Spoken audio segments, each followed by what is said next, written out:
Selamat beribadah kembali di dalam nama Tuhan Yesus Kristus ya. Puji Tuhan, pagi ini kita masih memperoleh satu kesempatan lagi untuk sama-sama beribadah dan belajar kembali akan kebenaran firman Tuhan ya. Sharing firman Tuhan pagi ini akan membaca banyak sekali ayat-ayat dari Alkitab ya. Namun untuk itu ada baiknya kita berdoa dulu. Bapa, di dalam nama Tuhan Yesus kami mengucap syukur dan terima kasih Tuhan.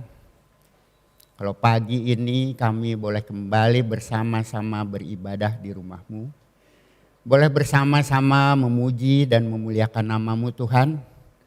Dan sebentar kami akan sama-sama belajar akan kebenaran daripada firman Tuhan. Bapa, tolong Engkau urapi kami. Kau bukakan alam pikiran kami. Kau sucikan hati kami, Tuhan, sehingga kami boleh menangkap makna dan kebenaran firman Tuhan. Biar Tuhan Kau yang berkata-kata, Kau yang mengungkapkan kebenaran firman-Mu Tuhan, sehingga kami boleh tetap tinggal di dalam firman yang hidup. Di dalam nama Tuhan Yesus kami berdoa dan mengucap syukur. Amin. Nah, Bapak Ibu Saudara yang kekasih, kita akan membaca 5 ayat ya di awal, yaitu dari Matius 5 ayat 17 sampai 20. Kemudian nanti yang terakhir Roma 3 ayat yang ke-30. Kita akan baca bersama-sama dengan suara nyaring. Untuk itu saya mengundang Bapak Ibu Saudara untuk bangkit berdiri, kita akan membacanya. Matius 5 ayat 17 sampai 20. Mulai dari ayat 17. 2, 3. Janganlah kamu menyangka bahwa aku datang untuk meniadakan hukum Taurat atau kitab para nabi. Aku datang bukan untuk meniadakannya, melainkan untuk menggenapinya. Karena aku berkata kepadamu, sesungguhnya selama belum lenyap langit dan bumi ini, satu iota atau satu titik pun tidak akan ditiadakan dari hukum Taurat sebelum semuanya terjadi. Ayat 19. Karena itu siapa yang meniadakan salah satu perintah hukum Taurat, sekalipun yang paling kecil, dan mengajarkannya demikian kepada orang lain, ia akan menduduki tempat yang paling rendah di dalam kerajaan surga. Tetapi siapa yang melakukan dan mengajarkannya segala perintah hukum Taurat, ia akan menduduki tempat yang tinggi di dalam kerajaan sorga. Ayat 20. Maka aku berkata kepadamu, jika hidup keagamaanmu tidak lebih benar daripada hidup keagamaan ahli-ahli Taurat dan orang-orang Farisi, sesungguhnya kamu tidak akan masuk ke dalam kerajaan sorga. Sekarang Roma 3 ayat 31. Ya, jika demikian, adakah kami membatalkan hukum Taurat karena iman? Sama sekali tidak. Sebaliknya kami meneguhkannya. Terima kasih, silakan duduk. Bapak Ibu Saudara yang kekasih, firman Tuhan pagi ini saya beri judul sudah digenapi. Ya. Sudah digenapi. Kalau kita berpikir saat ini, kita itu sedang berada di zaman PB. Zaman perjanjian baru ya. Sebagai orang Kristen kita menyebutnya sebagai zaman anugerah. Ya. Nah, pagi ini kita akan sama-sama belajar dan kita akan berbicara, firman Tuhan pagi ini berbicara tentang hukum Taurat itu sesungguhnya sudah digenapi di dalam Tuhan Yesus Kristus. Tadi kita udah baca ayatnya ya bersama-sama bahwa hukum Taurat itu digenapi oleh Tuhan Yesus Kristus. Ya. Saya mau katakan bahwa manakala Tuhan Yesus menggenapi hukum Taurat, pada saat yang sama, setiap orang percaya mendapat anugerah. Pada saat yang sama ketika hukum Taurat digenapi, setiap orang percaya memperoleh anugerah daripada Tuhan Yesus Kristus. Ya. Tadi saya katakan kita akan membaca banyak sekali ayat pada pagi hari ini. Kita lanjut dengan Roma 6 ayat 14. Yang mengatakan seperti ini. Sebab kamu tidak akan dikuasai lagi oleh dosa. Karena kamu tidak berada di bawah hukum Taurat, tetapi di bawah kasih karunia. Ya. Sudah digenapi. Apa sih artinya sudah digenapi? Ya. Sudah digenapi artinya sudah menjadi utuh, sempurna. Tidak perlu ditambah atau dikurang lagi. Tadi Pak Randy bilang it is finished, sudah utuh, sempurna. Enggak usah ditambah, enggak usah dikurangin lagi. Tuhan Yesus. Ya. Nah Bapak Ibu Saudara yang kekasih, untuk dapat memahami dan mengerti tentang anugerah atau kasih karunia, kita juga harus mengerti apa sih hukum Taurat itu. Sebab tanpa mengerti hukum Taurat kita nonsen bisa mengerti apa yang namanya anugerah. Tanpa mengerti hukum Taurat, anugerah itu apa sih juga nggak ngerti. Jadi untuk mengerti anugerah kita juga harus mengerti apa itu hukum Taurat. Oke, kita stop dulu di sini. Sekarang kita mundur ke perjanjian lama ya. Di mana hukum Taurat menjadi satu acuan atau peraturan bagi umat manusia. Pada waktu itu khususnya untuk bangsa Israel. Ya. Nah melalui Taurat Tuhan menetapkan peraturan dengan sangat ketat sekali. Dan tidak bisa ditawar-tawar. Seluruh hukum Taurat harus dilaksanakan oleh umat Tuhan. Pada waktu itu. Ya.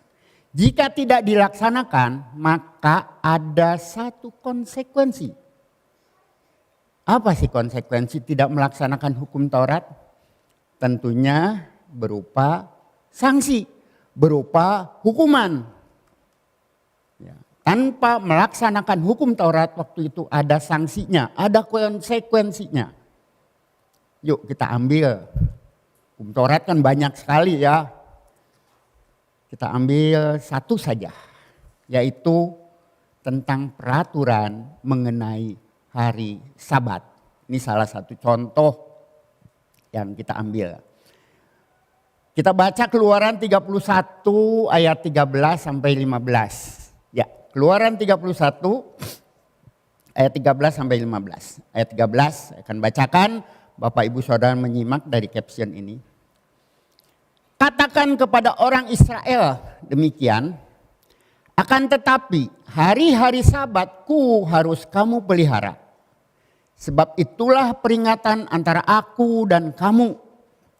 Turun temurun sehingga kamu mengetahui bahwa akulah Tuhan yang menguduskan kamu. Ayat 14. Haruslah kamu pelihara hari Sabat. Sebab itulah hari yang kudus bagimu. Siapa yang melanggar kekudusan hari Sabat itu, pastilah ia dihukum mati. Sebab setiap orang yang melakukan pekerjaan pada hari itu, orang itu harus dilenyapkan dari antara bangsanya. Ayat 15. 6 hari lamanya boleh dilakukan pekerjaan. Tetapi pada hari yang ketujuh haruslah ada Sabat. Hari perhentian penuh. Hari kudus bagi Tuhan. Setiap orang yang melakukan pekerjaan pada hari Sabat pastilah dihukum mati. Ngeri ya. Membaca ayatnya saja merinding bulu kuduk ini. Waktu saya mempersiapkan baca ayat ini rasanya gimana gitu. Setiap orang yang melakukan pekerjaan pada hari Sabat pastilah dihukum mati. Bapak Ibu Saudara yang kekasih, ada orang bilang bahwa hari Sabat Yahudi itu jatuh pada hari Sabtu. Ya, jadi hari Sabtu itu hari Sabat, tidak boleh melakukan pekerjaan. Tapi ada juga yang bilang hari Minggu. Nah, ada dua pendapat yang berbeda sampai saat ini. Tapi terlepas dari hari Sabtu atau Minggu, ya, yang jadi pertanyaan adalah masa kini sekarang bisa enggak orang tidak melakukan pekerjaan sedikit pun? Yang dimaksud melakukan pekerjaan di sini bukan bekerja mencari nafkah ya seperti sehari-hari. Tetapi kegiatan apapun itu termasuk dalam kategori pekerjaan. Bahkan dalam peraturan Sabat ya, menyalakan api saja, nyalain api itu nggak boleh. Alkitab melaporkan demikian, nyalain api aja nggak boleh. Nah, tadi ya di rumah sebelum kita datang ke tempat ini untuk beribadah, ada yang naik motor kan, ada juga yang nyetir mobil sendiri, ya tentunya ada yang naik kendaraan umum, ada yang jalan kaki mungkin kalau yang rumahnya dekat. Lalu sebelum berangkat, pasti ini. Ya saya berasumsi tapi pasti karena istri saya melakukan hal seperti ini. Ada ibu-ibu pasti masak air. Menjadikan kopi mungkin. Atau minuman untuk penghangat badan. Ya. Ibu-ibu untuk suaminya atau untuk anak-anaknya atau untuk sendiri ya. Kalau nyediain kopi, menjerang air, masak air, itu artinya menyalakan api bukan? Ya. Kemudian ibu-ibu khususnya kaum wanita ada yang menggunakan hair dryer ya untuk beres-beresin rambut ini. Nah, zaman sekarang menyalakan api itu nggak harus nyalakan tungku atau kompor jadul ya, kompor zaman baheula gitu ya. Zaman dulu pakai microwave saja atau pemanas atau kompor listrik pun itu termasuk sudah menyalakan api karena ada unsur api di dalamnya. Dapat dibayangkan, ini saya hanya membayangkan saja. Orang mau ibadah, orang mau ke gereja, ingin bersekutu dengan saudara seiman, orang mau menghampiri Tuhan, tapi ujung-ujungnya sebab ini adalah hari Sabat, pastilah dihukum mati karena melakukan pekerjaan. Waduh, ya, hukum Taurat itu sedemikian ketatnya. Mau ibadah saja karena melakukan satu pekerjaan, maka nyalain api pasti dihukum mati. Alkitab menjelaskan seperti itu. Yuk kita perhatikan lagi Keluaran 31 ayat 15. Ya. 6 hari lamanya boleh dilakukan pekerjaan. Tetapi pada hari yang ketujuh haruslah ada Sabat. Hari perhentian penuh. Hari kudus bagi Tuhan. Setiap orang yang melakukan pekerjaan pada hari Sabat. Pastilah dihukum mati. Bapak ibu saudara yang kekasih. Jika Tuhan Yesus tidak menggenapi hukum Taurat, saya mau katakan, dan orang-orang percaya tidak mendapat anugerah dan kasih karunia, maka semuanya termasuk kita, termasuk Bapak Ibu Saudara dan saya di tempat ini, pastilah dihukum mati. Sebab apa? Sebab sudah melanggar aturan Taurat. Satu saja yang diambil, kita sudah melanggar. Apalagi perintah hukum Taurat itu enggak boleh tidak dilaksanakan semuanya. Kalau satu dilaksanakan, yang lain pun harus dilaksanakan. Semua hukum Taurat harus dilaksanakan. Ya, bayangkan, kita mau ibadah, tapi ujung-ujungnya menurut peraturan Taurat, pastilah dihukum mati. Oke, sekarang kita akan masuk pada penjelasannya ya. Taurat dan anugerah. Ya. Taurat itu bahasa aslinya Torah ya. Saya nggak tulis bahasa aslinya, nggak bisa nulisnya juga. Kalau cuman ngambil aja nanti salah. Ya. Tapi bahasa aslinya dikatakan Torah. Ya. Artinya hukum atau peraturan. Jadi Taurat itu artinya hukum-hukum atau peraturan. Nah pada zaman Musa ada 10 perintah Allah yang ditulis oleh tangan Allah sendiri di loh batu. Ya. Nah kemudian di kitab Perjanjian Baru yang kita miliki, hukum-hukum Taurat itu dicatat dalam kitab Kejadian, dicatat juga dalam kitab Keluaran, Imamat, Bilangan, dan Ulangan. Ya. Para ahli teologi menyebutnya kitab Pentateuch ya. Tapi saya nggak mau ngebahas yang itu. Ya, jadi hukum Taurat itu dicatat dalam Kejadian, Keluaran, Imamat, Bilangan, dan Ulangan.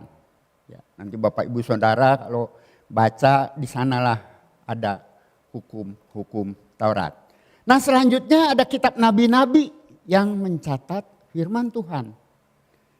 Baik nubuatan dan atau perintah Tuhan bagi umat manusia di zaman Perjanjian Lama.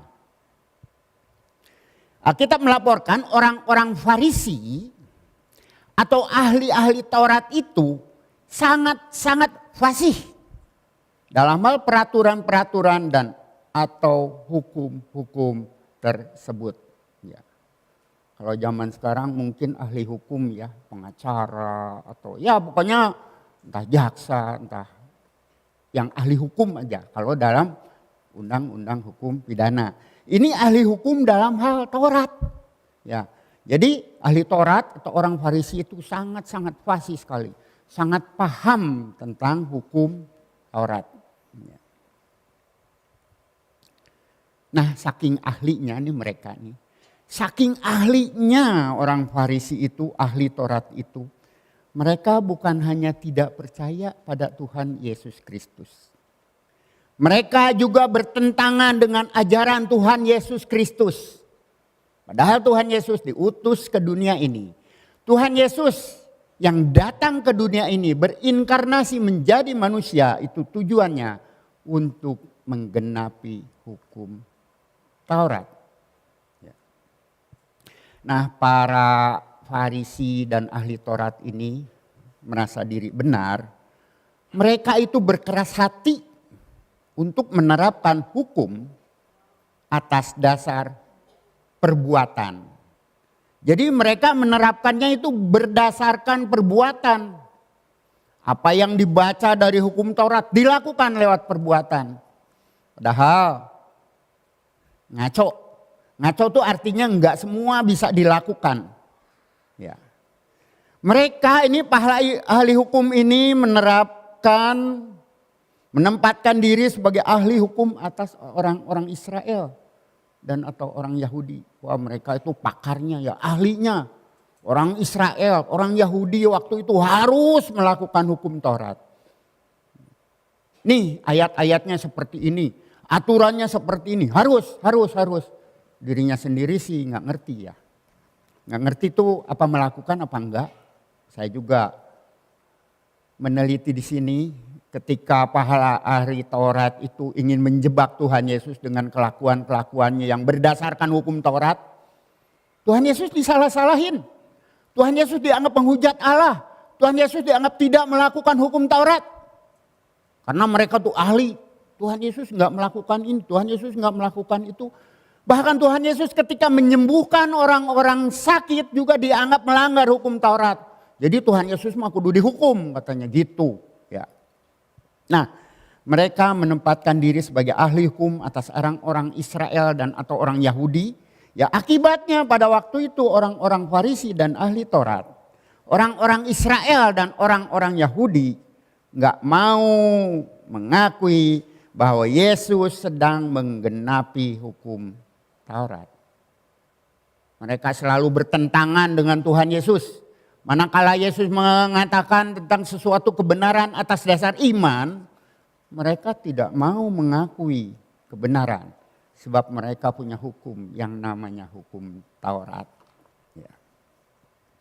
Coba kita bandingkan dengan pernyataan Paulus dalam Roma 9 ayat 31 sampai 32. Kita bandingkan. Roma 9 ayat 31-32.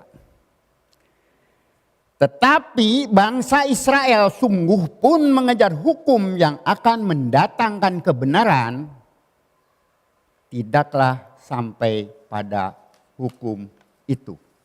Yang tadi saya katakan, kejar hukum itu untuk mendapatkan kebenaran. Nggak akan nyampe, dan manusia mah tetap manusia ya.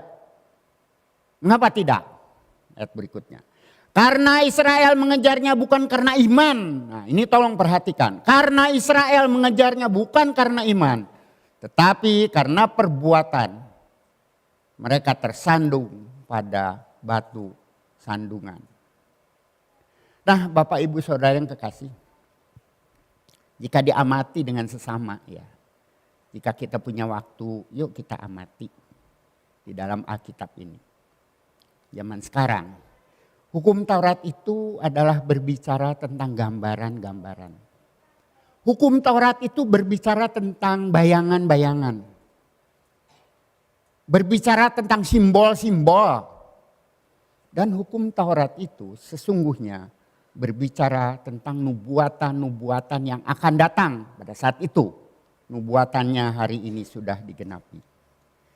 Nubuatan atau simbol-simbol itu tidak hanya disampaikan secara verbal pada saat itu. Tidak hanya disampaikan berupa verbal yang berupa kata-kata. Tapi juga sering disampaikan melalui peragaan. Ada banyak peragaan ya, tercatat di dalam Alkitab. Sedangkan inti sarinya ya, adalah Tuhan Yesus itu sendiri. Inti dari hukum Taurat adalah Tuhan Yesus itu sendiri. Ya, hakikatnya ada pada Tuhan Yesus. Dan yang perlu diingat adalah bahwa Tuhan Yesus itu tidak meniadakan hukum Taurat. Tolong jangan salah mengerti. Tuhan Yesus tidak meniadakan hukum Taurat, tetapi menggenapi hukum Taurat. Nah, supaya mudah dicerna, saya ambil contoh lagi. Contohnya yang sederhana. Bapak Ibu Saudara saya sudah tahu lah, sering dikhotbahkan di sini. Masih ingat kita dengan perintah Tuhan kepada Abraham? Nanti coba dilihat di dalam Kejadian 22 di rumah. Tiba-tiba Abraham harus mengorbankan anak tunggal yang dikasihinya. Ishak di Gunung Moria. Tetapi akhirnya diganti dengan domba jantan yang dari Tuhan. Ya. Pasti semua tahu ceritanya. Pada zaman PL, peraturan atas dosa dan kesalahan, seseorang harus mengorbankan domba jantan yang tidak bercacat, disembelih di atas mezbah dan darahnya dipercikan.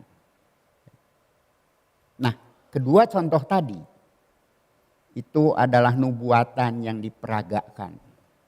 Apa yang diperagakan yang diperintahkan Tuhan kepada Abraham dan apa yang diperintahkan Tuhan untuk menebus dosa umat manusia dengan darah anak domba, dengan domba jantan yang tidak bercacat, itu adalah nubuatan yang diperagakan. Di zaman PB, zaman anugerah pada waktu ini, Tuhan Yesus sudah menggenapinya. Di kayu salib, Yesus dikorbankan sebagai anak domba Allah yang tidak bercacat dan bercela. Darahnya bukan hanya terpercik, namun tercurah. Sebab dosa umat manusia di atas kayu salib darahnya tercurah. Ya. Seminggu yang lalu kita sudah memperingati tentang kematian Tuhan Yesus. Kita juga sudah memperingati tentang kebangkitan Tuhan Yesus. Ya. Tuhan Yesus menang atas maut. Ya. Darahnya tercurah di atas kayu salib. menggenapi hukum Taurat. Tetapi kemudian Tuhan Yesus bangkit mengalahkan maut. Semua dosa umat manusia dihapuskan. Dosa umat manusia yang percaya kepada Tuhan Yesus. Dan Tuhan Yesus tidak mati. Bangkit, bangkit, bangkit. Ya. Yuk sekarang kita balik lagi ke PL. Ya, bulak balik ya PB, PL, PB, PL. Ya. Di zaman PL untuk berdoa pun nggak gampang. Tidak sembarang orang boleh masuk ke bait suci. Terlebih ruang Maha Kudus. Hanya pada waktu-waktu tertentu saja imam yang ditunjuk untuk mewakili umat Tuhan boleh masuk ke ruang Maha Kudus. Boleh berdoa mewakili umat Tuhan. Tetapi semuanya itu juga ada peraturannya. Jika imam itu juga melanggar, imam itu juga pasti mati. Ya. Kalau dilanggar, pasti mati. Lihat. Hanya untuk berdoa saja, untuk berdoa kepada Tuhan.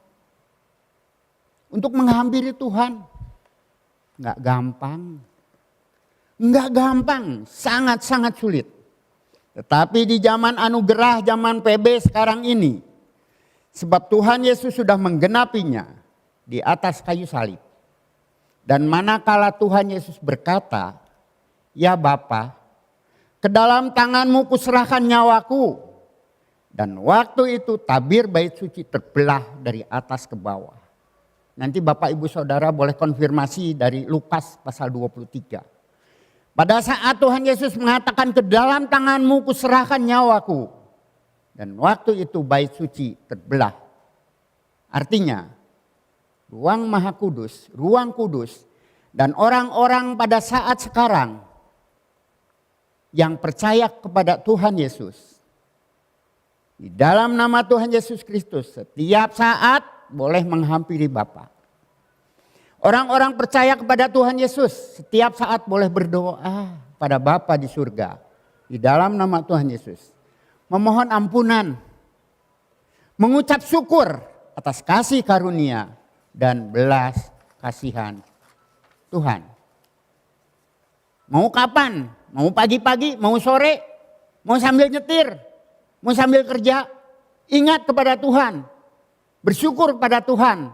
Walaupun sambil kerja di dalam hati oke, enggak masalah. Karena ruang kudus itu sudah tidak terpisah lagi. Sebab Roh Kudus sudah ada di dalam kita. Setiap saat kita bisa berbicara kepada Tuhan Yesus. Ya. Nah, Bapak Ibu Saudara yang kekasih, saya pikir untuk kali ini contoh yang di atas sudah cukup mewakili ya tentang hukum Taurat. Bahwa di zaman anugerah seperti sekarang ini, khususnya bagi orang-orang yang beriman kepada Tuhan Yesus Kristus, sudah tidak mengikatkan diri lagi dengan yang namanya hukum Taurat. Sebab hukum Taurat itu sudah digenapi. Mari ulangi bersama-sama dengan saya. Hukum Taurat itu sudah digenapi. 2, 3. Hukum Taurat itu sudah digenapi. Dan orang percaya menjadi bagian dari karya Tuhan Yesus Kristus. Tapi jangan heran. Masa kini masih saja ada orang-orang tertentu, khususnya agama Yahudi atau Yudaisme, mereka masih terikat toh dengan peraturan-peraturan Taurat. Mereka memegang kitab perjanjian lama, namun tidak percaya akan Injil Kristus. Tidak percaya akan Injil Kristus, tidak percaya tentang Tuhan Yesus Kristus. Mereka masih tetap menunggu Mesias yang akan datang. Padahal Mesias itu sudah datang dan hukum Taurat itu sudah digenapi. Mereka tidak mau tahu bahwa Tuhan Yesus Kristus sudah lahir. Mati di kayu salib dan bangkit. Kemudian naik ke surga. Mereka tidak mau tahu. Sudah mendarah daging kepercayaan mereka. Nah, Bapak Ibu Saudara yang pernah berangkat ke Israel tentunya akan lebih memahami hal ini. Sebab tour guide biasanya menjelaskan fenomena agama mereka di sana dengan bukti-bukti otentik yang bisa dilihat secara langsung. Ada tembok ratapan, mereka berdoa di hadapan tembok ratapan itu. Ya, katanya saya belum pernah ke Israel. Kalau lihat di medsos mah, wah udah sering ya lihat film-filmnya. Berdoa, menulis, kemudian ditaruh kertasnya di sana. Ya. Mereka masih tetap menunggu Mesias yang akan datang. Padahal hukum Taurat itu sendiri sudah digenapi. Ya. Nah, jika hari ini Bapak, Ibu, Saudara dan saya mempelajari hukum Taurat yang tercatat di dalam Alkitab, di dalam PL, maka kita semuanya pasti akan tersadar bahwa tidak mungkin melakukan hukum Taurat secara keseluruhan. Tidak mungkin melakukan hukum Taurat itu dari A sampai Z semua. Tidak mungkin. Sok siapa yang udah pernah melakukan semua hukum Taurat. Tadi aja Bapak, Ibu, Saudara dan saya ke sini. Bukankah itu melakukan kegiatan? Itu salah satu hukum Taurat yang jelas-jelas tidak bisa dilakukan. Nah, jika kita mempelajari hukum Taurat di dalam PL, ya, kita akan tersadar tidak mungkin melakukannya. Jadi dengan demikian kita akan semakin tergantung kepada Tuhan Yesus Kristus. Tanpa kita tergantung kepada Tuhan Yesus Kristus itu semuanya nonsen. Anugerah pun gak ada. Kalau kita tergantung kepada Tuhan Yesus, pada saat Tuhan Yesus menggenapi hukum Taurat, anugerah itu diberikan secara cuma-cuma. Bukan cuma-cuma lantaran murahan. Sebab kita tidak pernah bisa melakukan seluruh hukum Taurat. Maka Tuhan Yesus terimalah anugerah ini. Tuhan Yesus sudah memberikan nyawanya di atas kayu salib. Menggenapi hukum Taurat. Nah, sekarang sebagai orang percaya, tentunya kita harus beriman kepada Tuhan Yesus Kristus dan menjadi pelaku firman. Taat kepada perintahnya, sebab kita adalah bagian dari karya Tuhan Yesus Kristus. Itu yang pertama tadi ya. Yang kedua sekarang, binasa atau selamat? Selamat atau binasa? Mari perhatikan pernyataan Rasul Paulus kepada jemaat di Roma berikut ini. Sekali lagi banyak ayat yang akan kita baca. Lagi-lagi Roma 10 ayat 1 sampai 3, Roma 10 ayat 1 sampai 3. Saya akan bacakan. Bapak Ibu Saudara silahkan menyimak saja, lihat di caption. Saudara-saudara, keinginan hatiku dan doaku kepada Tuhan ialah supaya mereka diselamatkan. Rasul Paulus berdoa demikian. Pernyataan Rasul Paulus. Dia berdoa kepada Tuhan supaya mereka diselamatkan. Ayat 2. Sebab aku dapat memberi kesaksian tentang mereka bahwa mereka sungguh-sungguh giat untuk Allah, tetapi tanpa pengertian yang benar. Yang ketiga, sebab oleh karena mereka tidak mengenal kebenaran Allah dan oleh karena mereka berusaha untuk mendirikan kebenaran mereka sendiri, maka mereka tidak takluk pada kebenaran Allah. Ini ada cerita bangsa Israel yang kekeh pada hukum Taurat pada waktu itu. Ya, Rasul Paulus juga berdoa demikian. Keinginan hatiku dan doaku kepada Tuhan ialah supaya mereka diselamatkan. Nah, Bapak Ibu Saudara, memang sulit sekali untuk dimengerti. Tanpa pertolongan Roh Kudus sangat sulit untuk dimengerti. Ya. Bahwa ada orang-orang yang memperoleh anugerah keselamatan. Ya. Sebaliknya ada juga orang-orang yang ditetapkan untuk binasa dalam ketidakpercayaan mereka. Diakui atau tidak diakui, Alkitab melaporkan demikian. Ada orang-orang yang ditetapkan untuk binasa dan ada orang-orang yang memperoleh anugerah keselamatan. Ya. Tidak bisa dipungkiri, ya. Jika sampai saat ini masih saja ada orang-orang tertentu yang menolak anugerah sebab mereka merasa diri sudah benar. Ya. Ketika saya berbincang-bincang dengan orang tertentu, dengan tetangga, dengan orang yang saya jumpai, khususnya bukan orang Kristen, mereka berkata gini, yang penting mah nih Pak Bebeng berbuat baik katanya. Yang penting mah berbuat baik. Itu saja udah cukup. Saya dengerin aja. Ya, kalau menurut kepercayaan mereka seperti itu. Bagi kita, berbuat baik itu bagus. Siapa ada yang berani bilang berbuat baik itu jelek? Berbuat baik itu bagus. Tapi yang lebih bagus lagi jika dimulai dari iman. Ya. Kita berbuat baik karena beriman kepada Tuhan Yesus Kristus. Berbuat baik itu enggak salah. Tetapi tanpa iman, Alkitab melaporkan bahwa perbuatan baik kita itu seperti kain kotor. Jadi bagi orang-orang percaya, karena iman kepada Tuhan Yesus Kristus, maka kita berbuat baik. Rasul Paulus mengatakan, mereka tidak takluk kepada kebenaran Allah. Padahal anugerah, kasih karunia itu sudah diberikan secara cuma-cuma melalui karya Tuhan Yesus di atas kayu salib. Saya pagi ini tidak ingin memaksakan kebenaran yang saya sampaikan pada pagi hari ini pada orang-orang tertentu yang tidak mau mengerti. Sebab saya tidak memiliki kapasitas untuk memaksa orang lain. Ya. Pagi ini saya tidak ingin menghakimi. Saya hanya ingin menginformasikan saja ya, akan apa yang dilaporkan oleh Alkitab. Saya ingin menginformasikan saja. Ya. Saya mau ngasih beberapa contoh lagi ya. Masih ingat nggak kita dengan perumpamaan lalang dan gandum?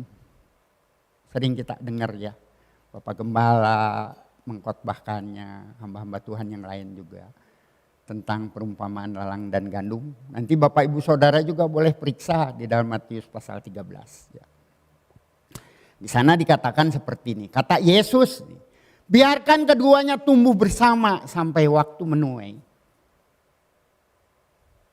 Ya, yang dimaksud lalang maupun gandum. Biarkan mereka tumbuh bersama sampai waktu menuai. Sebab pada waktu itu aku akan berkata kepada para penuai. Kumpulkan dahulu lalang-lalang itu dan ikat. Berkas-berkas itu untuk dibakar. Kemudian kumpulkan gandum itu ke dalam lumbungku. Ya. Mari perhatikan baik-baik. Tuhan Yesus saja tidak pernah memaksakan diri kepada orang-orang dengan karakter lalang. Untuk berubah menjadi gandum. Atau lalang itu dihakimi oleh Tuhan Yesus sebelum waktunya. Enggak. Di dalam perumpamaan itu Tuhan Yesus biarkan saja mereka tumbuh bersama. Tidak dirubah menjadi gandum dan tidak dihakimi lalang itu. Kata Yesus, biarkan saja keduanya tumbuh bersama sampai waktu menuai. Namun saatnya akan tiba bahwa orang-orang dengan karakter lalang akan terpisah dari Allah. Dan masuk dalam tempat pembakaran. Ini adalah satu bukti bahwa ada orang-orang yang ditetapkan untuk binasa. Mereka tidak mau berubah sendiri, ya salah sendiri gitu. Tuhan Yesus nggak mau. Nih kamu rubah jadi gandum. Tidak, biarkan saja. Ya. Contoh yang kedua. Yudas Iskariot. Semua tahu kan Yudas Iskariot. Ia adalah salah seorang murid Tuhan Yesus Kristus. Setiap saat dekat dengan Tuhan Yesus. Bersama-sama dengan murid lain. Ya tentu belajar materi yang sama dari Tuhan Yesus Kristus. Ditaburi benih firman Tuhan yang sama. Tetapi endingnya sangat-sangat mengenaskan. Ia mengkhianati Tuhan. Menjual Yesus. Dan akhirnya mati bunuh diri. Itu adalah bukti lain bahwa ada orang-orang yang ditetapkan untuk binasa.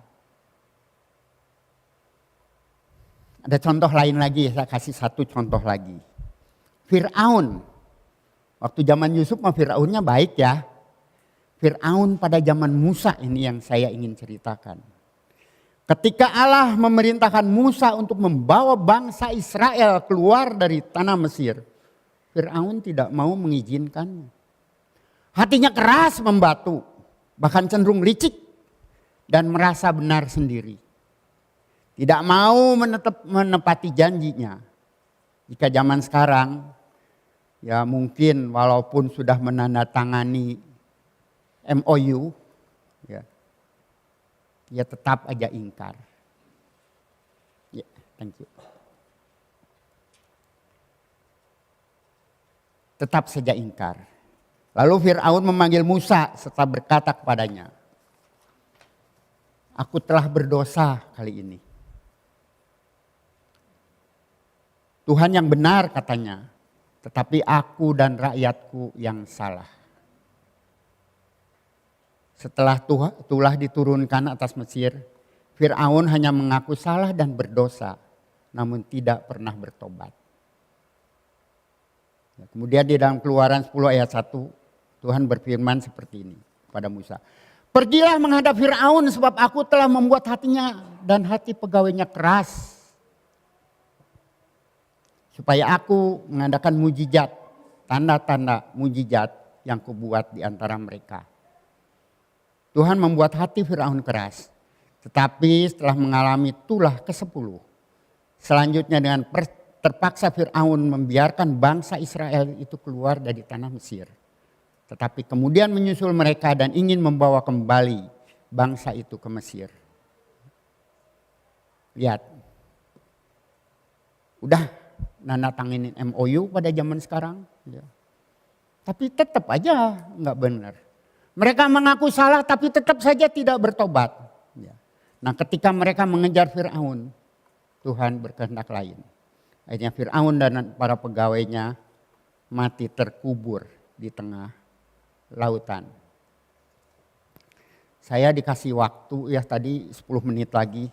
Saya cepat aja yang ketiga ya. Nah Bapak Ibu Saudara yang kekasih, dalam hal keselamatan, sebagai orang percaya kita hanya bisa mengenal diri kita sendiri. Sebagai orang percaya kita hanya bisa mengenal kita sendiri. Tidak akan pernah tahu tentang orang lain. Dan tidak baik untuk menghakimi. Apakah si A akan selamat atau si B akan binasa?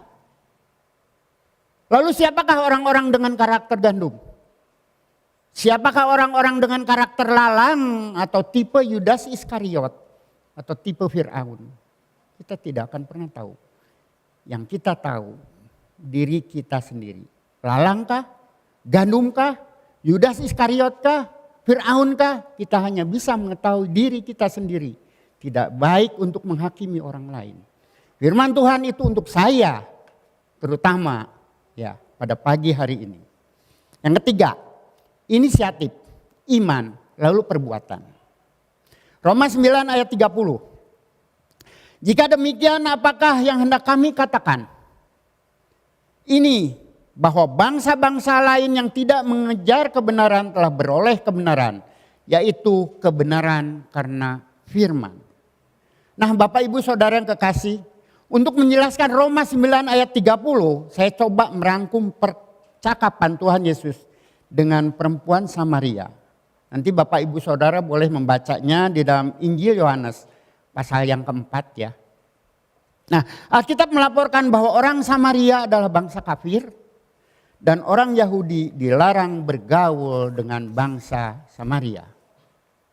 Dalam perjalanannya menuju Galilea, Tuhan Yesus melintasi daerah Samaria. Maka waktu itu sampailah Tuhan Yesus ke kota Samaria yang bernama Sikar. Karena sangat letih dalam perjalanannya, Tuhan Yesus duduk di tepi sumur Yakub.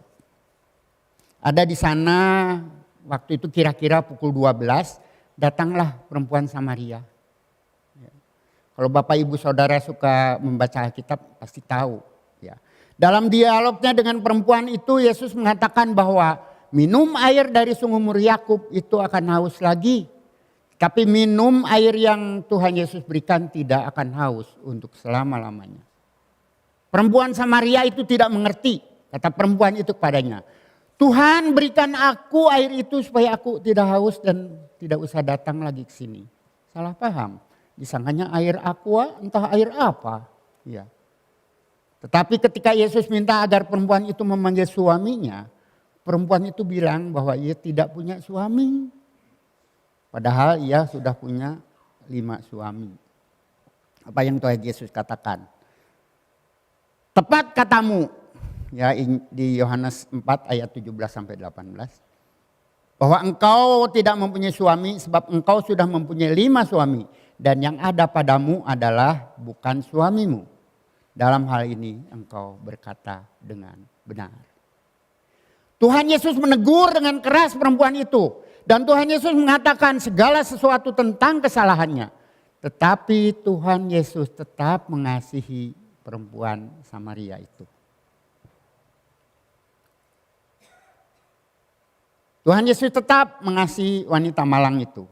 Akibatnya perempuan itu meninggalkan tempayannya, pergi ke kota kepada orang-orang di situ dan mengatakan, lihat, di sana ada seorang yang mengatakan kepadaku segala sesuatu yang telah aku perbuat. Mungkinkah dia itu Kristus? Nah, itu adalah iman yang disertai dengan perbuatan. Perempuan Samaria itu mungkin belum terlalu mengerti, tapi ia mempunyai kepercayaan pada Tuhan Yesus. Ya, dan ia melakukan perbuatan. Singkat cerita di ayat 39, dan banyak orang Samaria di kota itu telah menjadi percaya kepadanya karena perkataan perempuan itu yang bersaksi. Ia mengatakan segala sesuatu yang telah kuperbuat. Nah, Bapak Ibu Saudara yang kekasih, orang-orang Samaria adalah bangsa kafir. Bangsa kafir bukanlah bangsa pilihan. Mereka bukan orang Yahudi. Orang-orang Samaria tergantung bangsa-bangsa lain yang tidak mengejar kebenaran tetapi beroleh kebenaran. Dan akibatnya banyak orang-orang menjadi percaya bahwa Tuhan Yesus adalah juru selamat. Dimulai dari inisiatif daripada Tuhan Yesus, kemudian iman sebagai anugerah dan perbuatan. Rasul Paulus berkata, sekali lagi ingin saya ulangi dalam Roma 9 ayat 31-32. Tetapi bangsa Israel sungguh pun mengejar hukum yang akan mendatangkan kebenaran, tidaklah sampai pada hukum itu. Mengapa tidak? Karena Israel mengejarnya bukan karena iman, tetapi karena perbuatan. Mereka tersandung pada batu sandungan. Nah, dari percakapan Yesus dengan perempuan Samaria, kita bisa menarik pelajaran bahwa kebenaran itu dimulai dari inisiatif Tuhan Yesus Kristus. Tidak ada kebenaran inisiatif dari selain Tuhan Yesus Kristus. Selanjutnya iman sebagai anugerah yang diberikan oleh Tuhan Yesus.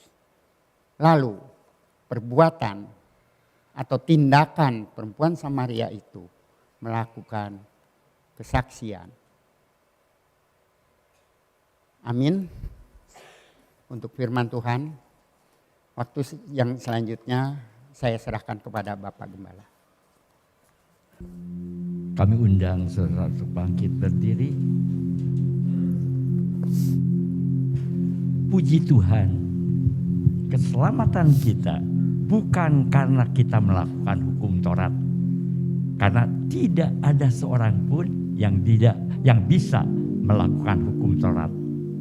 Tapi keselamatan kita karena anugerah daripada Tuhan. Tuhan memberi anugerah kepada kita.